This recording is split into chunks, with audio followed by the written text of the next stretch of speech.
Well, I'd like to begin by reiterating those thanks to the Irish Society, whose idea this lecture was, and to Gresham College and the City of London Festival for bringing it to fruition, and also the Corporation for providing this fantastic space to talk in.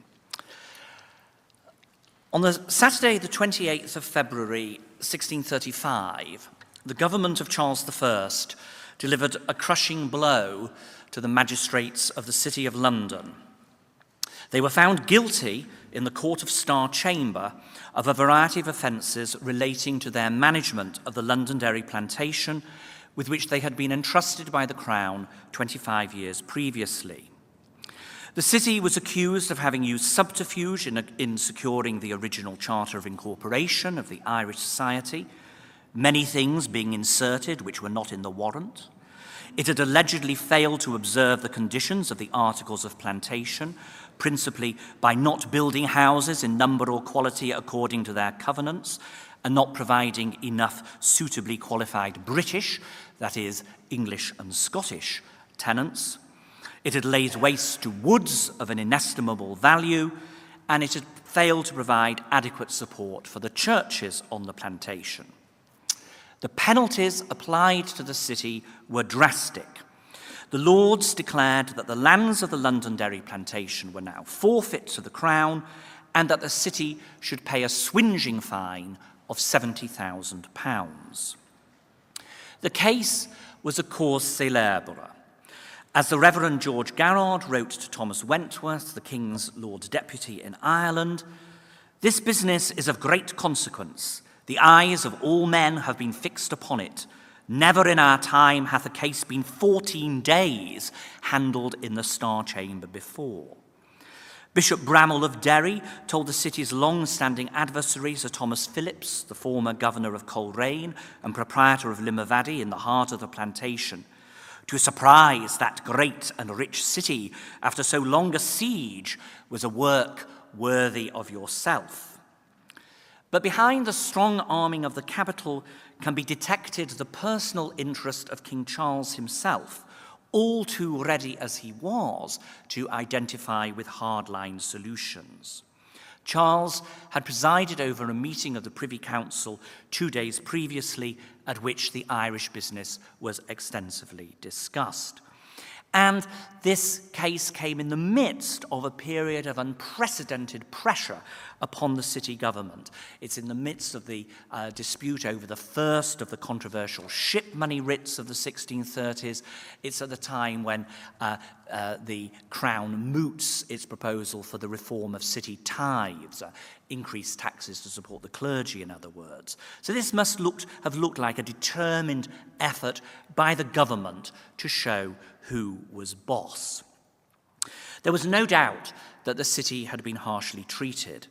Even Charles's strong man of Ireland, Lord Deputy Wentworth, who was keen to get his hands on the customs revenue of Darien and Colerain currently enjoyed by the Irish Society, as he put it, a feather not fit to be worn in the round cap of a citizen of London. Even Wentworth warned the king that the Londoners had laid out great sums upon the plantation and that it were very strict in their case if the uttermost advantage were taken. There is, in fact, no doubt in my mind that the king's treatment of his capital city in the Londonderry business was a key element in the destabilisation of Charles I's rule, a milestone on the high road to civil war.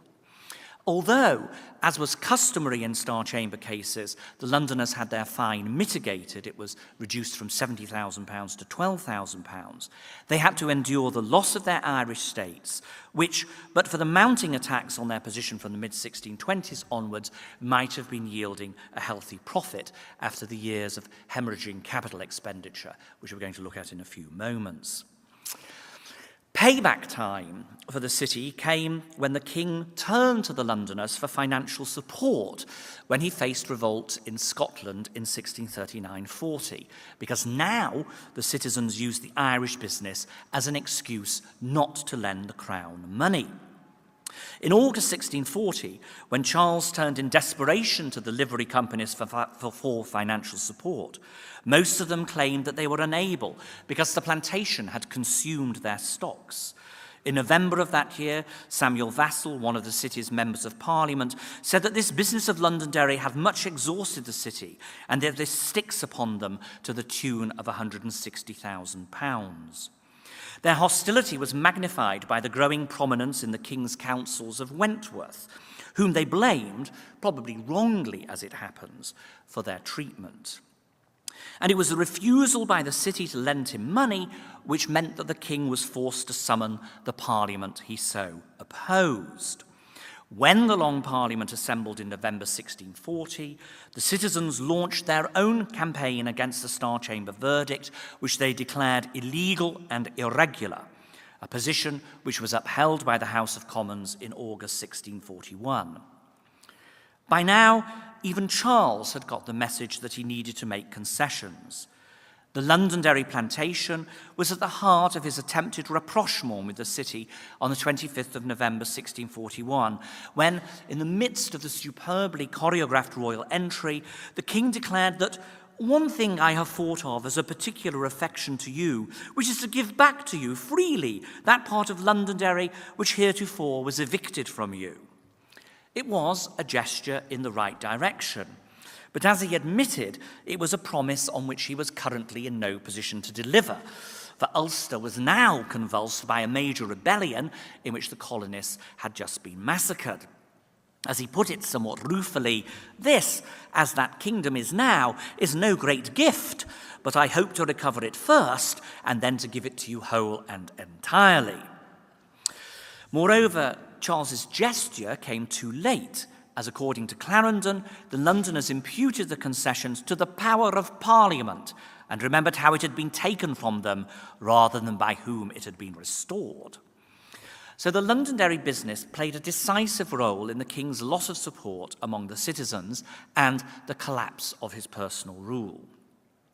But if things were bad in his capital, in Ulster the fallout was nothing short of disastrous.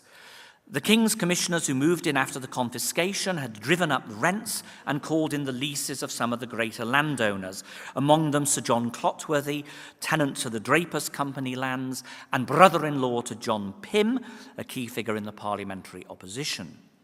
When the Irish House of Commons drew up its remonstrance against Wentworth, now the Earl of Strafford, in November 1640, the extreme and cruel usage of the commissioners for the settlement of lands was at the heart of the critique of the Lord Deputy's government.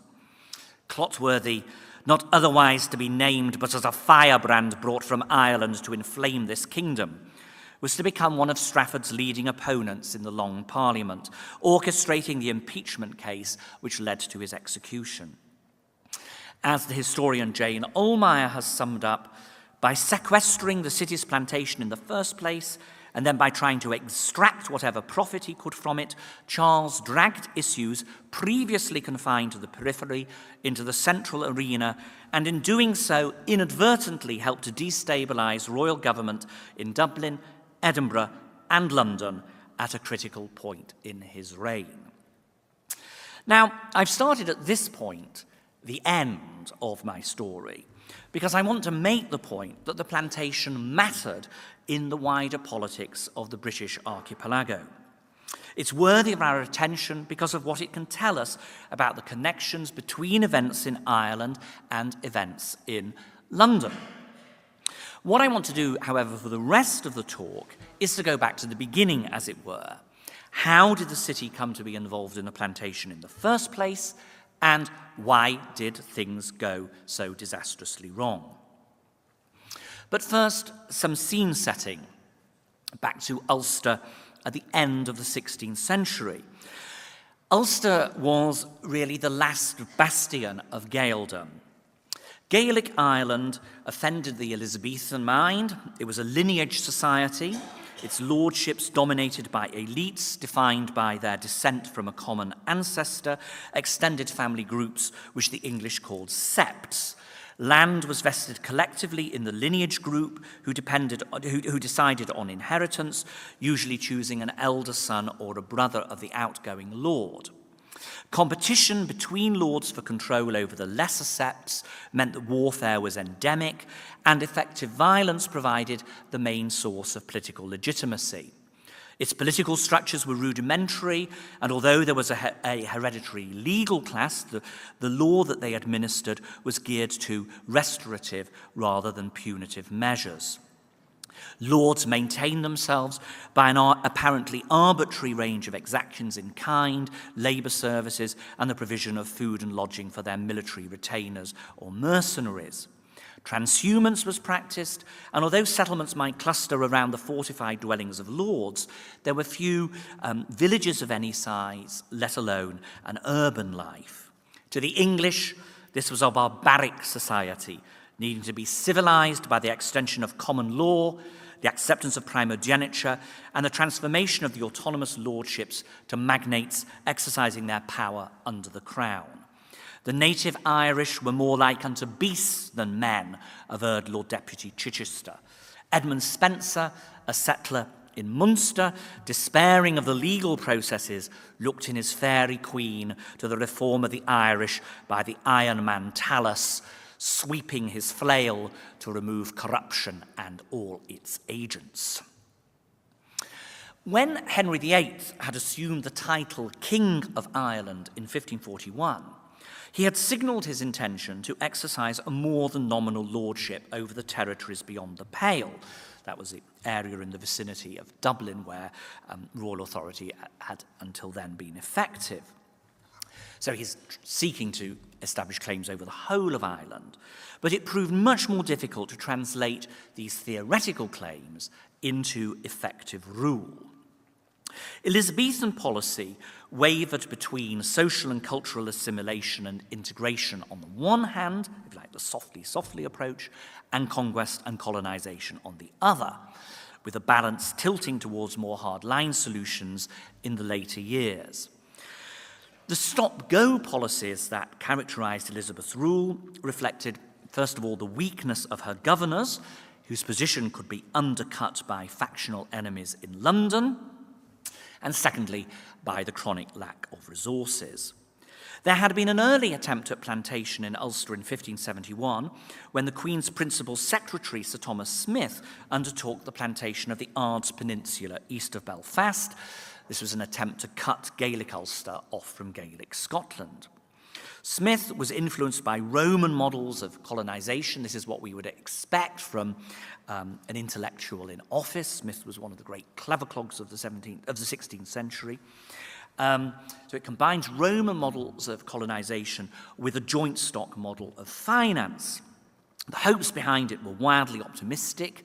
It ran into ferocious opposition from the local Gaelic lords, but it was also undermined by opposition from the Queen's governor in Ireland, Sir William Fitzwilliam, who resented the intrusion on his own authority. The scheme came to a disastrous end in October 1573 when Smith's son was murdered by members of his household, Irish members of his household, his body allegedly being boiled and fed to dogs. A more successful, though highly problematic, scheme for plantation was provided for Munster, settled from 1586 in the wake of the confiscations of the Fitzgerald revolt, and I'll say a little bit more about that in a moment. Now, Elizabeth was finally forced with great reluctance to invest massive sums in the subjugation of Ulster when the Earl of Tyrone revolted in what has been dubbed the 9 Years' War, 1594 to 1603. And there was a serious risk of the loss of the whole of Ireland, particularly in the wake of her forces' disastrous defeat at the Battle of Yellow Ford outside Armagh in 1598. And of course, there was a prospect of Spanish intervention. This was Elizabeth's Vietnam. The expenditure on the Irish theatre reached a staggering total of £2 million, the bulk of it in the last 5 years of her reign. And that compares with a total wartime expenditure between 1585 and 1603 of £4 million. This is when Elizabeth is at war with Spain, when she also intervenes in France, but the French and Dutch theatres pale before this massive Irish problem.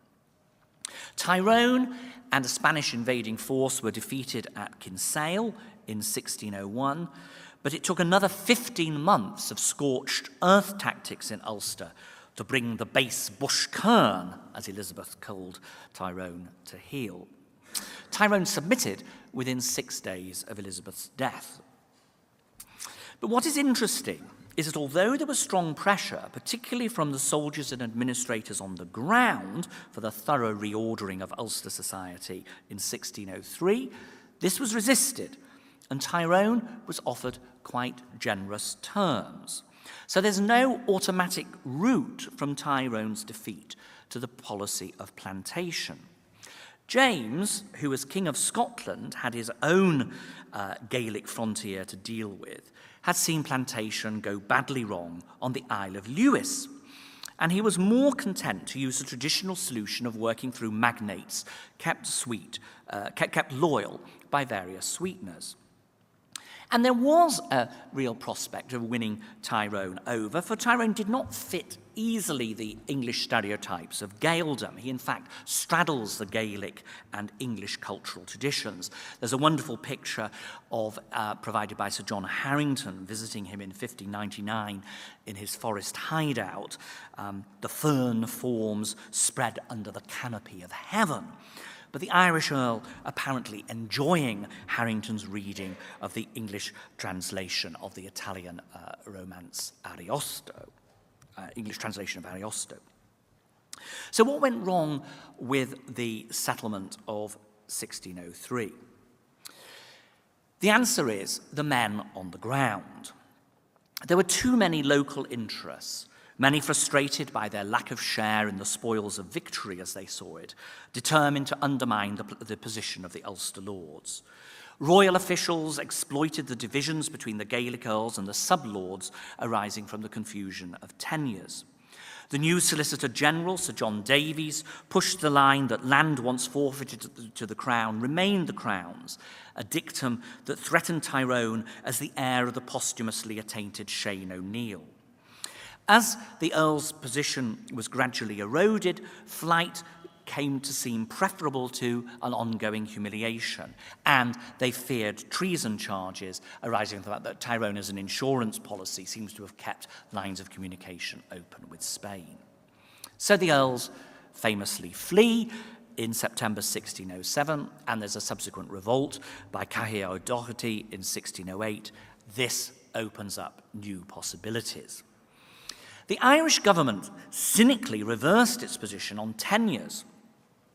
Whereas previously it had upheld the position of sub-lords against the earls, claiming that the lords did not own the land from which they drew exactions, it now held that they were sole proprietors of the territory over which they claimed authority, so that in 1608 the whole of the 6 counties of Ulster escheated to the Crown, fell to the Crown. This made for a far more radical reordering than had been possible in Munster in the 1580s, when the rights of collaterals and subordinates had been respected.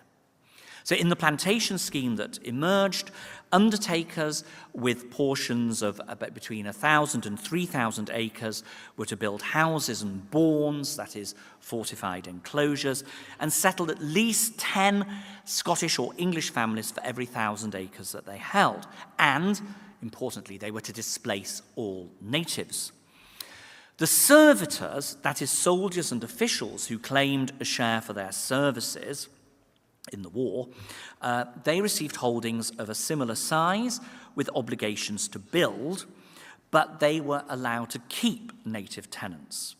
Some natives were allocated land, but they were required to give their tenants fixed rents and follow English agricultural practices. And some notable differences from the Munster scheme were the smaller size of the holdings, this is a less aristocratic plantation, and the latitude, and this of course is a very important point, the latitude that is given to colonisation by the Scots. This is a British project. Now overall, the Scottish and English undertakers received just over 1/3 of the land, the servitors about 14%, the native Irish 20%, obviously a huge reduction, the church 18%. But in addition to those groups was the allocation to the City of London, which received 10%, being the territory bounded by the River Foyle, the sea, and the River Bann in northern Ulster, O'Cahan's country, as it was called. Now, plantation schemes for Ulster had been floated in the early years of the reign, discussed between Sir Arthur Chichester, Sir John Davis, Sir Francis Bacon, and others. But there's no mention of London's involvement until 1609. So how would this come about? I think the answer lies in the financial imperatives of the Stuart monarchy, the commercial vision which underlay the new plantation, and the ideology of civility. When shown around his state paper office on his accession, James wryly remarked that there was much ado with Ireland than all the world besides. And one imagines that the scale of the challenges encouraged him in that back burner approach of the early years. The flight of the Earls and the subsequent 1608 revolt galvanized him into action, and the plantation became one of his pet projects thereafter. That was probably bad news for the city, because its cash-strapped government realized that the city should underwrite the scheme. It needs to be remembered that Ireland continues, after the war, in spite of the settlement of the war, to be a drain on government resources. It requires the annual transfer of about £47,000 from the London Exchequer. The Irish government is running at a deficit. So the London merchants should therefore contribute to the capital needs of the new colony, and they were better placed to do so, of course, than the smaller investors who became undertakers. These were usually men with incomes of about £150 to £250 a year. As R.H. Tawney famously remarked, all James's policies were smeared with the trail of finance. The financial imperatives of central government provide part of the explanation for bringing the Londoners in, but are not the whole story. From the start, the vision behind the Ulster plantation was more commercial than the predominantly aristocratic vision which underlay the Munster plantation of the 1580s. There's a strong emphasis on the infrastructure of trade and the development of market towns.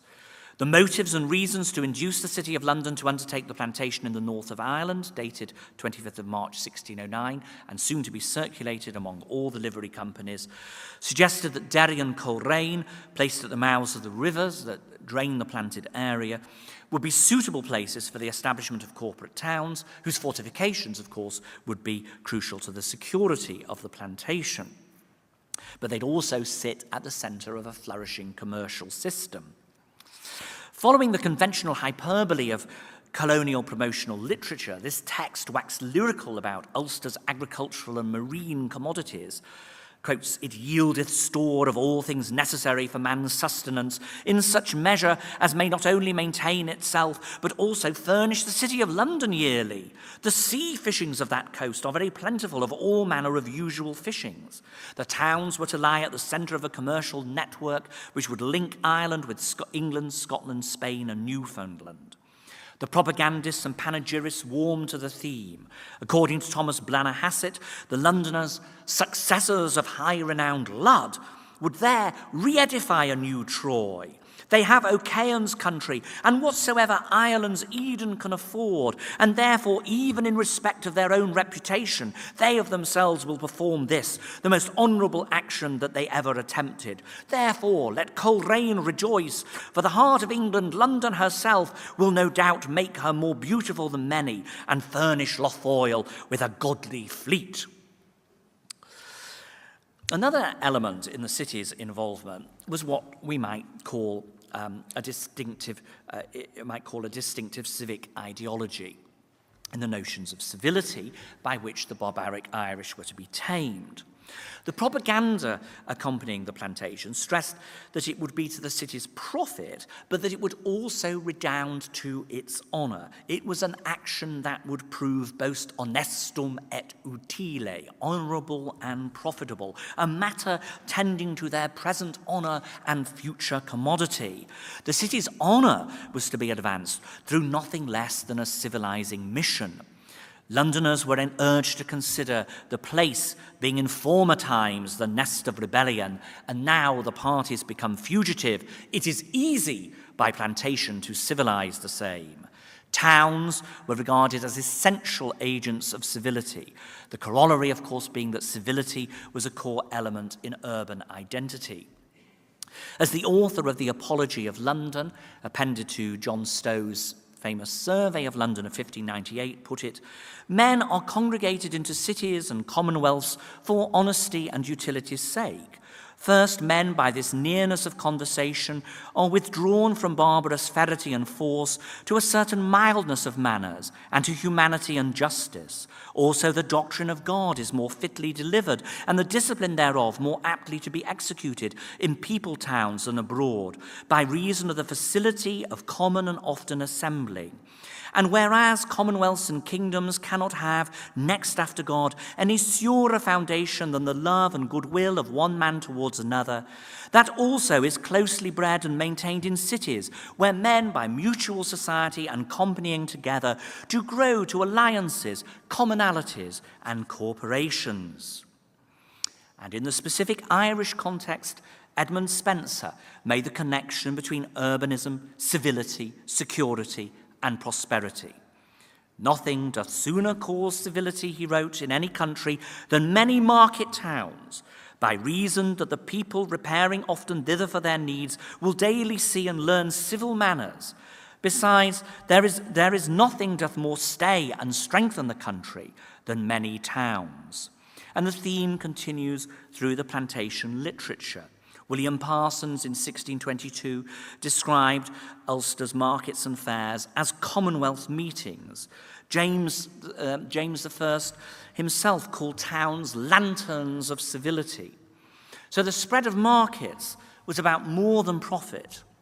It was at the core of forming a new type of society, British in outlook and legal in its articulation. So the plantation was promoted as a route to easy profits and as part of the imperial capital's civilizing mission. Its citizens were rather more skeptical. There may have been some enthusiasm for the project among aldermen with Irish interests like John Jollis and William Cockayne, both of whom had profited from army victualling contracts. And Cockayne, of course, is the first of the governors of the Irish Society. He's governor for 4 years. But the perspective of the Londoner on the streets is captured in Barnaby Rich's new description of Ireland in 1610, dedicated to the Lord Treasurer Salisbury and William Cockayne. Rich claimed that within 6 days of his arrival in London from Dublin, I was asked 16 several times what I thought of this plantation in the north of Ireland, and whether it were possible that those labourers and workmen that are now sent over for the building could save their throats from cutting or their heads from being taken from their shoulders before the work were finished. The city claimed repeatedly that it had never desired the plantation, but that it had undertaken it out of deference to the Crown's wishes, an endeavour of obedience, not of contract. When the embryo project was unveiled to the livery companies in July 1609, and individuals were invited to adventure, there was a marked lack of subscriptions. The Mercers were perhaps the frankest. While thanking the king for his offer, they pointed out that they are for the most part men that live by merchandise, and therefore are very inexperienced in managing business of that nature, and withal want means and ability for the accomplishment thereof. So this company are not willing to have a hand or intermeddle in the same. The ironmongers more tactfully expressed their desire with our best means to help the state and commonwealth, but what we would, we cannot in respect of our weakness. When it came to attempts to generate subscriptions, members were curiously absent or unavailable because dwelling out of the city.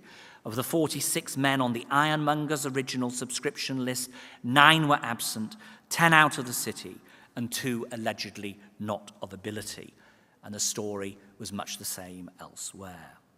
So when it becomes clear that subscriptions are not going to work, and once the scale of the capital requirements becomes clear, the Aldermen and Common Council fall back on the expedient of compulsory levies on the 55 livery companies through which London's economic life is regulated. And this isn't a new thing. The city had previously called on the reserves of the livery companies as an alternative to civic taxation, particularly to finance military levies in the years before 1585. But these kind of expedients are never popular. And what's unusual about the Plantation project is the scale and the frequency of the calls for money. So initially, in late 1609, the Common Council agreed to stump up £15,000. The Privy Council immediately says that this is not enough, and the city raises its offer to £20,000. But that proves inadequate, and if one looks at the successive assessments, one finds that by 1616, the city's coughed up £60,000. And that's a large sum in relationship to levels of taxation. A parliamentary subsidy, the main tax in the early 17th century, yields a total for the whole country of £67,000. London's direct tax burden in the 1590s was just £13,000 a year. So it's not surprising that these levies were collected with difficulty. Defaulters had to be imprisoned until they paid up. The grocers' company threatened defaulters with the loss of the benefits of their freedom. That was a drastic sanction which would have debarred them from taking apprentices, making freemen, or engaging in retail trade. But worse was to come, for in early 1611, the companies were asked to accept proportionate shares of the escheated estates in the plantation in lieu of their subscriptions. By doing so, they became liable to the conditions imposed on the undertakers of developing the estates and peopling them with British tenants. The idea was that the city corporately would undertake the development of the so-called general plantation, that is, the towns of Derry and Colerain, through what soon became the Irish Society, essentially a committee of common council, while the companies took on responsibility for the rural estates in County Londonderry. It was a decidedly unattractive prospect to the cautious guildsmen.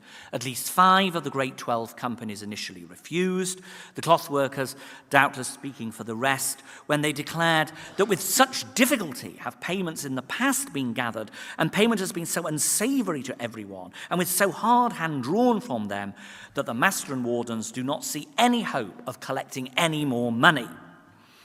In the end, they all capitulated. For this was now very much the king's will, so noble and worthy a work, so taken to heart by his majesty. The result was that in addition to those subscriptions of £60,000 to the general plantation, they now face what's been estimated as an additional expenditure of at least £22,000 on the development of their estates. Now, we can see what all this meant in practice by considering the efforts made by one company, the ironmongers, with good records, to implement its plantation. In fact, it has to be said the records for this scheme generally are very good. There's a wealth of maps and a lot of correspondence. Management of the plantation from a distance posed a formidable problem, and much depended on the quality of the agents employed. The ironmongers were unfortunate in lighting upon George Canning, a gentleman from Barton in Warwickshire with an income of about £100 a year, and the brother of one of the company's assistants, William Canning, and it's his letters that I'm drawing on in what follows. He probably did his company good service, but even he used the position to leverage a lucrative tenancy for himself. Others were rather less successful in balancing their own interests against those of their companies. The drapers employed John Rowley, one of their own freemen, but he was a discredited general agent whose frauds had been exposed by a city delegation to Ulster in 1613. Rowley was assisted by Robert Russell, a man full of bright ideas, like that of building a canal from Lough Neagh to the Drapers' Proportion, but none of his schemes came to fruition. His brewhouse project, for example, depended on paying his workers' wages in barrels of beer and maintaining 3 tap houses, with the result that the villagers were reduced to a state of permanent inebriation. One of the knottiest problems that the companies faced was that the areas that they were allocated were much larger than the government actually thought. The map makers, who were so prolific in the early plantation, were good at spatial relations, but not good at measurement, and they wildly underestimated the size of the territories being transferred. The commissioners made grants totaling 459,000 acres, but the area of the escheated counties was actually 7 times larger. The vast size of the proportions meant that they could not be developed without using native tenants, and that, of course, was against the intentions of the scheme. The ironmongers' proportion comprised 19,540 acres rather than the just over 3,000 envisaged. And further issues relate to disputed boundaries. The ironmonger's estate was fragmented, being split up by church lands, a great maim, as their agent put it. The church lands, he had warned, will be as suckers at the root of a tree and will waste much of the sap if they be not pruned off in time. The ironmongers early on identified a suitable site at Athgeath for their main settlement, with the castle and bourne complex required by the Articles. Canning reported enthusiastically on the goodness of the soil, the levelness of the land about it, and the portableness of the rivers, which will help much for transportation of material in time of building and yield great relief to the castle in time of trouble or rebellion. But his letters soon become overcast with the difficulties, the chief of which was a shortage of suitable building materials, the high costs of transport, and the unreliability of local suppliers. Timber was plentiful, but no way suitable for carriage. There was no locally available source of stone or lime. These had to be brought from Colerain. The poor quality of the local lime had been the undoing of the Mercers, whose first castle collapsed immediately on completion. In November 1614, Canning contracted with a Colerain merchant for timber, slate, limestone and lath, but the contract was not fulfilled because of the extremity of the weather, the waters so extreme with the abundance of snow that it was impossible to pass anything at Colerain. And when the stone did arrive, it was of poor quality. Better stone apparently was available on the fishmonger's proportion, but the cost of carriage was too high. As for bricks, I find they prove not so good in this country as about London, and in all men's judgment will not be half so strong as that which is made of stone. It was eventually agreed that the lower levels of the castle should be of stone and the upper of brick. Good workmen were also in short supply. Canning looked forward to employing Peter Benson, the bricklayer who'd worked on the original walls of Derry, and he expressed satisfaction with his choice of carpenter, Simon Mortimer, who would work for 9 shillings a week, whereas other workmen will not work under 12 shillings a week, and not so good neither. But he recognised the crucial importance of promptly paying wages to secure loyal service. It is a hateful thing to set poor men to work and not to pay them their hire in due time, but let them cry and complain their wages when they have earned it. It has been too much practised in these parts since the beginning of the plantation. Money was, of course, an ever-present anxiety, as Canning sought to balance the obligation to provide good quality buildings against the demands of economy. In seeking more money, he was keen to emphasize his pursuit of low-cost solutions. Let me have supply as shall be fitting for the plantation of so worthy a society, for it is not expected that the Londoners' buildings shall be performed like unto those of the private undertakers. Yet I will presume and pawn my credit to you forever that your plantation shall be performed with as little expense of money, the remoteness of the materials considered, as any of the 12 proportions, and as well to the content of those that shall have view of the plantation. The company wanted to pursue economy, it wants to limit the cost on the castle to £400, but it also wanted buildings that would stand it in good credit, for there was a certain degree of rivalrous emulation among the great 12 livery companies, which encouraged compliance with the Articles of Plantation. As the ironmonger's agent put it, it behoves our company to be forward that they be not behind others in their plantation, both for building and inhabiting their lands. In 1614, the merchant tailors explained to their agent, George Costadine, customer of Colerain, that they believe that no other company shall go before us either in good husbandry or as well managing these affairs. Now, in spite of the obstacles, Canning was reasonably satisfied with the progress of his building works. By the end of 1616, the castle was complete, at least in its outward works. It measures 50 foot by 30 foot. Its walls were 31 31 feet high and 4 feet thick. It was, he claimed, held to be the best house that is or will be built upon the city's plantation, yet I know some far costlier. Though what he did not tell his employers was that the fortified enclosure, was lacking the flanks, the projecting bastions, which was supposedly essential for defence. He'd also built 6 small houses of timber, rather less impressive. 3 were covered with slates, 1 with straw, because there weren't enough slates. 2, apparently, must of necessity remain uncovered until next spring. Meanwhile, 13 houses had been built elsewhere on the proportion by the tenants. Now, the finding of tenants was the other major task, and this was difficult. The government had envisaged the almost immediate removal of the native Irish to the church lands or to the portions allocated to the natives, in other words, to create a segregated native society. But to have implemented that straight away would have led to economic collapse and probably dearth. So extensions were granted and leases offered to the natives on 6 months' terms, constantly renewed. On the ironmonger's proportion, Canning seems to have made no effort to recruit direct from England, but he took very seriously his obligations to find English and Scottish tenants, and his solution was to recruit artisans from Derry and Colerain, most employed upon the plantation, and offer them leases of 31 years, on condition they take English and Scottish undertenants, expel the native Irish, erect the specified buildings, including houses of brick, stone or timber, after the English manner, that they should enclose a garden and orchard, and they're also required to have subdivided and enclosed with quickset hedges their entire allocation within 3 years.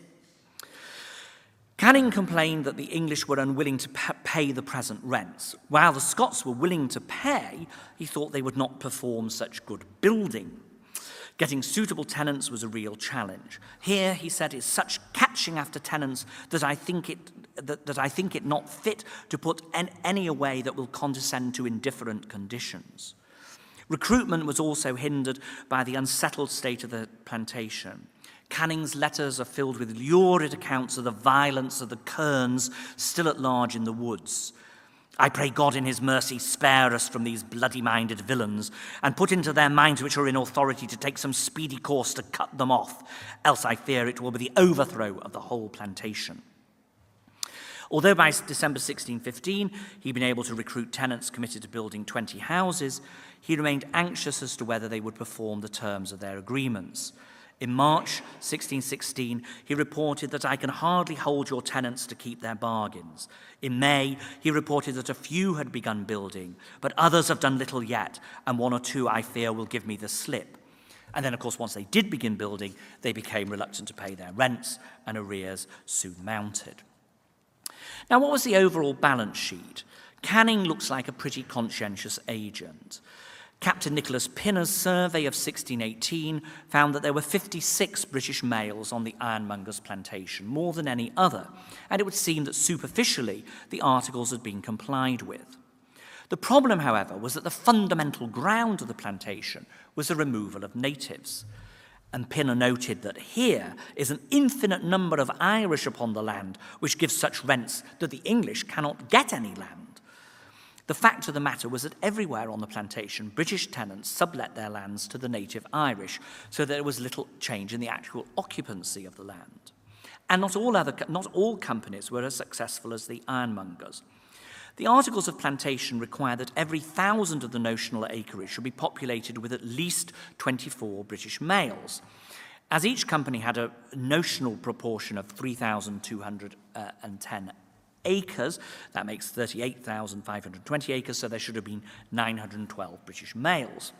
Pinner's survey suggests there were actually only 500. But, and I think this is an important point, the situation is improving. 4 years later, the survey shows 617. 1628, it's 947, and so on. Now, it was widely suspected that the Londoners' non-compliance was due to what was called the covetousness of its merchants, but there's no evidence that the Londoners were any less compliant than other undertakers, indeed quite the reverse, and I hope I persuaded you of that from Canning's correspondence. It's instructive to look at the overall balance sheet. The companies spent £22,000 on building works. Their rental income can be estimated at £37,500 in the 21-year period from 1613 to onwards, about £1,785 a year. So there was a modest profit of £15,500. But against that has to be set their failure to gain a return on their investment in the general plantation, for which they had raised £62,000 between 1610 and 1635, but only received dividends between 1620 and 1626. And the total dividend was only £5,940, so their losses on the general plantation would have been about £56,000, and their overall losses about £40,000. Now, quite why the Irish Society paid low dividends and none at all after 1626 is less clear, because one of the problems is we haven't got many records from the Irish Society at this time. But we can attempt to reconstruct its finances. The rentals from Darien and Colerain were £650 and £410 per annum, respectively. The fisheries were leased at £600 to start with, but about £1,000 by the 1620s. The Derry and Colerain customs accounted for £700 a year. So the annual income of the society would have been about £2,760. From that had to be deducted the king's rent of £205 a year, wages and running costs. Now it's possible that the dividend of £1,000 a year in the 1620s shows what the surplus roughly was. But the dividends were temporary, and the society's finances collapse when its estates are sequestered in the later 1620s. And there are new expenses, including the building of the cathedral in Derry and ongoing litigation, which have been estimated at £7,000. Now, sorry, there were a lot of figures there, and doubtless very bewildering. The basic point I'm making is that this was not a very lucrative investment, quite the reverse. You might want to know how to translate all that into modern values, and thereby hangs a tale, and I hesitate in the presence of Professor Flood, but because there are so many different ways of expressing costs, and the RPI is not the best measure. The economic cost of the project to London, that is a measure of the opportunity cost in terms of total economic output, would suggest that the Londoners' investment of £84,000 was the equivalent of £3 billion in today's money. Maybe a more helpful point, I'm very sceptical of that kind of thing actually, because it's rather more than that actually. More helpful point of comparison might be that the total revenue of the English state at this time was £570,000 a year. Now, the evidence is that the Londoners tried reasonably conscientiously to fulfil the terms of the Articles of Plantation, and that the delays in implementing the programme were due to forces largely beyond their control, though they were vulnerable, as were all the planters, on the question of the removal of the natives. They were the victims of James's intermittent interest in the plantation, which had the effect of giving their shortcomings a high profile, and then of the financial embarrassments of Charles I's government, which made them too tempting a target. That they received such hostile attention also owes something to the prejudices of the Crown and key elements of the Irish establishment about their involvement in the first place. The Londoners' involvement ran counter to the principles of aristocratic society, for it rested on an extraordinary degree of collective decision-making, almost republican. The monies for it were voted by the Common Council, a body of 212 men, the largest representative body in the kingdom after the House of Commons. The general plantation was administered by the Irish Society, whose ruling body comprised a governor, deputy governor, 5 aldermen assistants, and 21 common councillors. Each of the great 12 companies established committees to run their proportions and handle the correspondence with their agents, and these committees drew in representatives from the lesser companies who were associated with each of the great 12. This is government by committee. Yeah, that's not necessarily a good thing in 17th century terms. It's also clear that livery company involvement resulted in a high degree of political discussion, as the making of assessments required considerable negotiation. These are classic examples of the structured conversations that were so central to civic sociability and the politics of the Commonwealth, taking us back to that vision of urbanism that I quoted from Stowe's survey earlier on. The Privy Council was rather more sceptical about their value, seeing the city's failures as being due to the fact that, as usually falleth out when a business concerneth a generality, it had put the managing of it over to such as knew not otherwise how to employ themselves here, and the handling of their private interests could not promise any great hope of advancing a public service.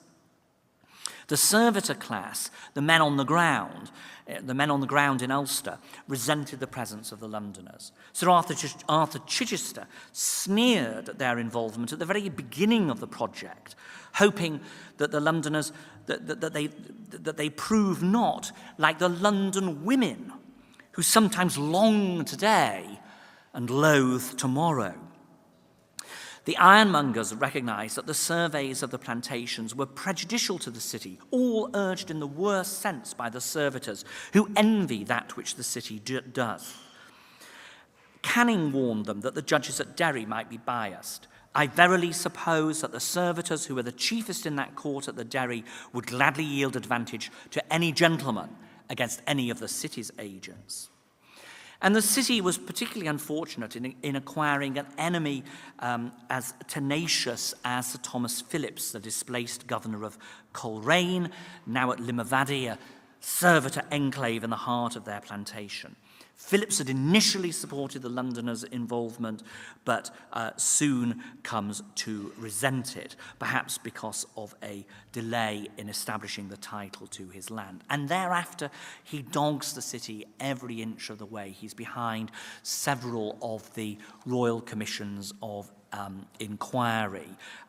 He's furious about the way one of the commissions is treated. Apparently, he claims that the Londoners show their contempt for the commissioners by putting on a performance of Much Ado About Nothing to entertain them.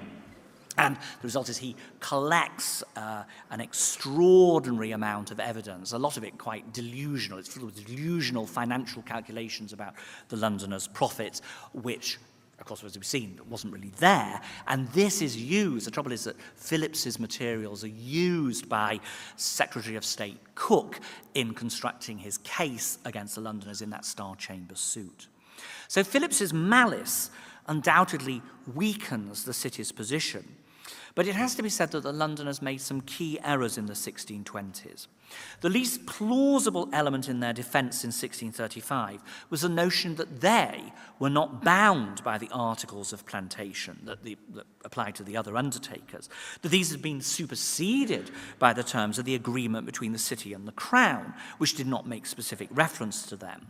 Now, this was disingenuous to say the least, as the companies acted throughout the 1610s as though they considered themselves so bound, and it's only from 1623 that they begin to argue otherwise. And whereas other undertakers began to pay fines to continue native settlement, the Londoners stand their ground, arguing that the conditions don't apply, and so leave themselves dangerously exposed. It's interesting, the city was desperate not to admit its guilt in the build-up to the Star Chamber case. It offers Charles a cash payment for his grace, but without wishing to admit its fault. The Crown's ministers, though, really hardline, determined to press home their advantage. During the trial, the city was able to address many elements of the prosecution case. The claim that they'd secured their charter by subterfuge was clearly specious. The woods might have been spoiled, but this was the fault of the farmers, not themselves. They'd put up more buildings at Darien and Colerain than required. The fortifications at Colerain only looked inadequate because those at Derry were better than required. But on the central question, the removal of the natives, the city's record did not look so impressive, and it was that gave their critics the crucial lever to secure their humiliation. But concentration on the Star Chamber case and the degree to which the city did or did not comply with the Articles of Plantation obscures the fact that a very different kind of society was being created in County Londonderry and elsewhere on the Ulster Plantation in the early 17th century. It's easy to mock the pretensions to urbanism of the new plantation. Only 16 of the 25 envisaged corporate towns were actually established. The threshold for urbanism could be extraordinarily low. George Canning, the agent for the ironmongers, joked that the 6 houses he'd constructed at Athgeave were, quote, sufficient in this place to be called a town. But although the numbers of houses built at Colerain and Derry were the subject of dispute between the Londoners and their critics, and although by comparison with the mother metropolis, Derry and Colerain were only anemically urban, in the Ulster context, they did encapsulate the aspirations to social engineering of the Plantations promoters. With 500 males at Derry and another 300 at Colerain in the 1620s, they were the largest settlements in the plantation. And although they don't immediately become the thriving metropoloi envisaged by the propaganda of 1609-10, they do enjoy a significant mercantile presence. Merchants from Scotland, Chester and London are soon frequenting the two ports. As early as 1614 to 15, a locally based merchant fleet of 7 ships accounts for 19% of Derry's exports. Derry boasts urban amenities not available elsewhere. It's got, of course, those wonderful fortifications. Its streets were paved. It had a town hall and a school. The Cathedral Church of St. Columba, built at a cost of nearly £4,000, opens in 1633 with a capacity of 1,000 people. And although the migration may have fallen short, the British migration, although it may have fallen short of targets, in early modern terms, it was impressive. By 1622, the British population of the escheated counties was about 12,000 in total. When to that is added the migration to Antrim and Down and a continuing flow of English into Munster, we have an influx comparable to that from Spain to the New World in the 16th century. 60% of the settlers in the escheated counties were Scots. One of the curious features of this British project, only possible because of the union of crowns, was the fact that the English and Scots settlers seem to have lived together amicably in Ulster. Agricultural practices were being transformed. Although the persistence of the native Irish meant that stock rearing continued in many places, by the 1620s already Ulster is contributing to 18% of Ireland's grain exports. The infrastructure of markets and fairs signalled the growing commercialisation of society. The complaints about deforestation brought against the Londoners testify to the enormous environmental changes in the colonising process. As for government, Sir John Davis doubtless exaggerated when he claimed, here's the voice of the civil servant, when he claimed that the clock of the civil government is now well set, and all the wheels thereof do move in order. The strings of this Irish harp which the civil magistrate doth finger are all in tune.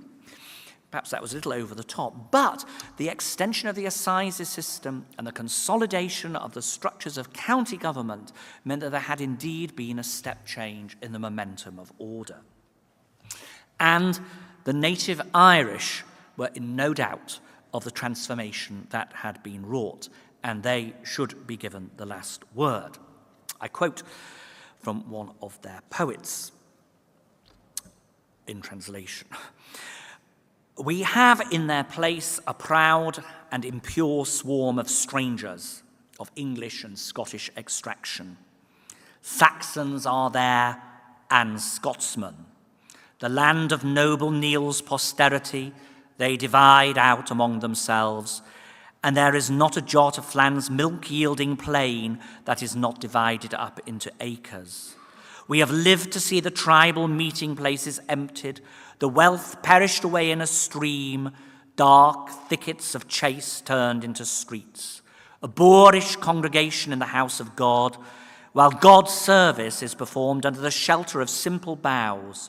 The clerical robes are litter for cattle, the mountain is all fenced in fields, fairs are held in place of the chase, hunting there is upon the plain highways, the green is crossed by girdles of twisting fences. Well, there we capture the profound sense of alienation and a sense that 17th century Ulster was a society transformed. And there I finish.